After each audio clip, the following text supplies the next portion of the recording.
Good morning बच्चों। आज हम लोग आव्यूह पढ़ेंगे। सबसे पहले आव्यूह की खोज क्यों है? आव्यूह की खोज इसलिए हुई क्योंकि रैखिक समीकरणों की जटिलताओं को देखते हुए बहुत से गणितज्ञों ने एक नए सूत्र और नई विधि का प्रयोग किया, खोज की। तो उनको एक आव्यूह नाम की विधि का पता चला, जिसके द्वारा रैखिक समीकरणों की जटिलताओं को दूर करने में सहायता मिलती है। तो सबसे पहले आव्यूह की परिभाषा के बारे में हम जानेंगे। संख्याओं या फलनों के आयताकार क्रम विन्यास को आव्यूह कहते हैं।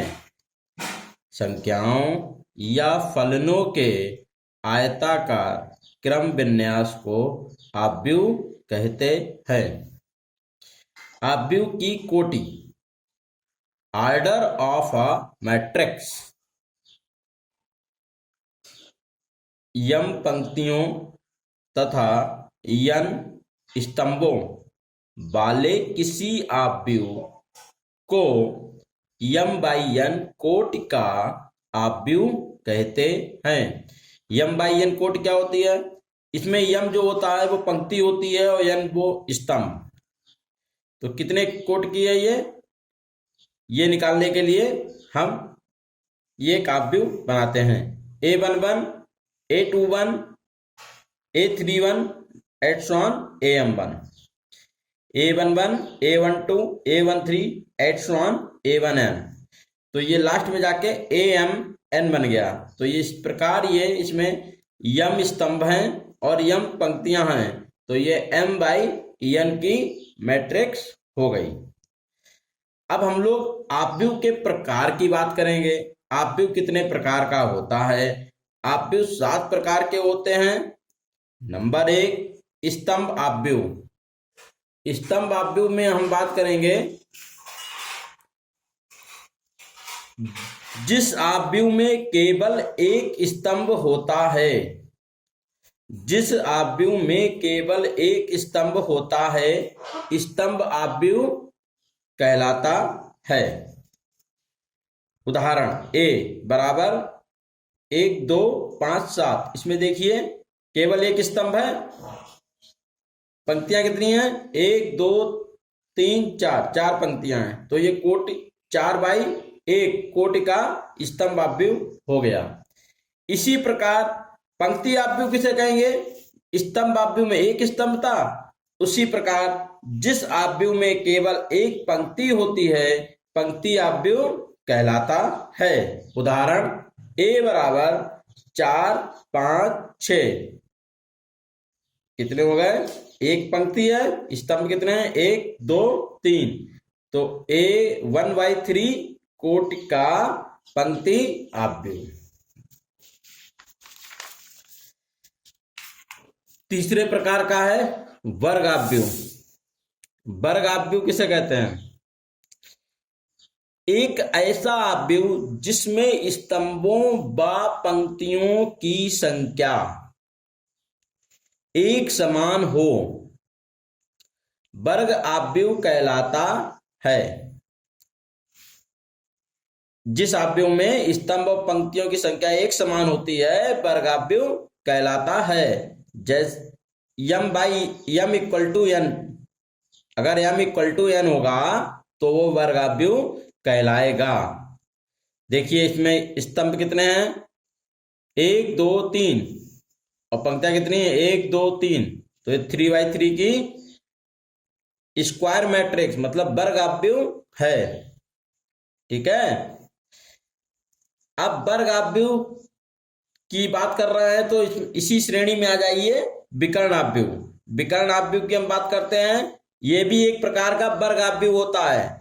जिस प्रकार ये वर्ग आव्यूह है, उसी प्रकार ये भी वर्ग आव्यूह होगा, लेकिन इसमें कुछ अंतर होता है। देखिए, जिस वर्ग आव्यूह में विकर्ण के अतिरिक्त सभी अवयव, जिस वर्ग आव्यूह में विकर्ण के अतिरिक्त सभी अवयव शून्य हों, विकर्ण आव्यूह कहलाता है। उदाहरण a बराबर 975, ये तो रहेगा कुछ ना कुछ नंबर, लेकिन बाकी अवयव जो हैं वो शून्य हैं। क्योंकि ये स्क्वायर मैट्रिक्स है तो 3/3 की स्क्वायर मैट्रिक्स।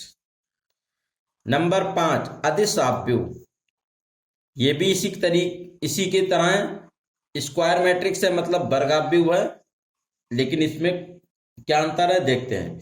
जब किसी विकर्ण आव्यूह के विकर्ण के अवयव एक समान होते हैं, इसमें विकर्ण के अवयव एक समान नहीं थे, लेकिन इसमें विकर्ण के अवयव एक समान होते हैं, तो वह आव्यूह अदिश आव्यूह कहलाता है। उदाहरण a बराबर 2 0 0 0 2 0 0 0 2, मतलब ये विकर्ण आव्यूह जो है वो एक समान है, इसी कारण इसको अदिश आव्यूह कहते हैं। अब हम बात करेंगे तत्समक आव्यूह की। तत्समक का मतलब होता है इकाई एक। तत्समक आव्यूह क्या होता है? ये भी वर्ग आव्यूह होता है। देखिए, एक वर्ग आव्यूह जिसके विकर्ण के सभी अवयव एक होते हैं, अर्थात इसके विकर्ण के सभी अवयव एक होंगे, तब ये तत्समक आव्यूह कहलाएगा।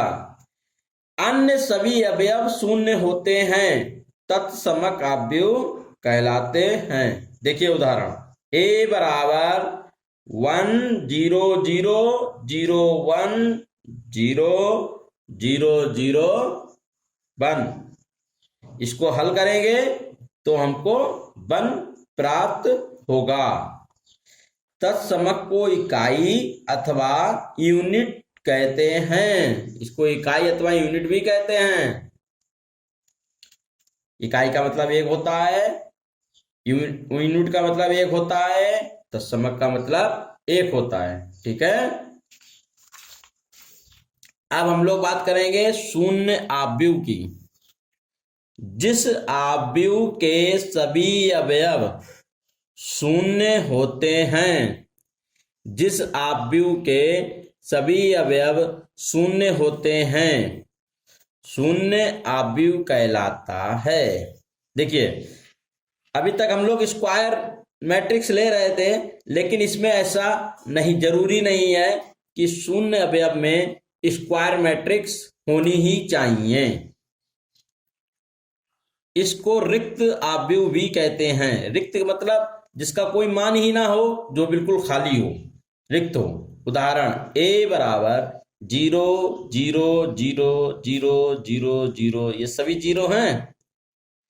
ठीक इसी प्रकार इन्होंने इसमें लिया है, इसमें ये आवश्यक नहीं है कि शून्य आव्यूह एक वर्ग आव्यूह होना चाहिए।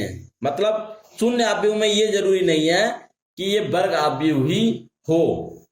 इसमें अलग अलग कोटि के आव्यूह भी हो सकते हैं। जैसे ये b दिया गया है, b बराबर 0 0 0 0 0 0। इसमें देखिए स्तंभ कितने हैं? 1 2 3। पंक्ति कितनी है? 1 2। लेकिन ये क्या है? शून्य आव्यूह है। इसको हम हल करेंगे, इसको भी हल करें चाहे इसको हल करें, हमको हमेशा शून्य ही प्राप्त होगा।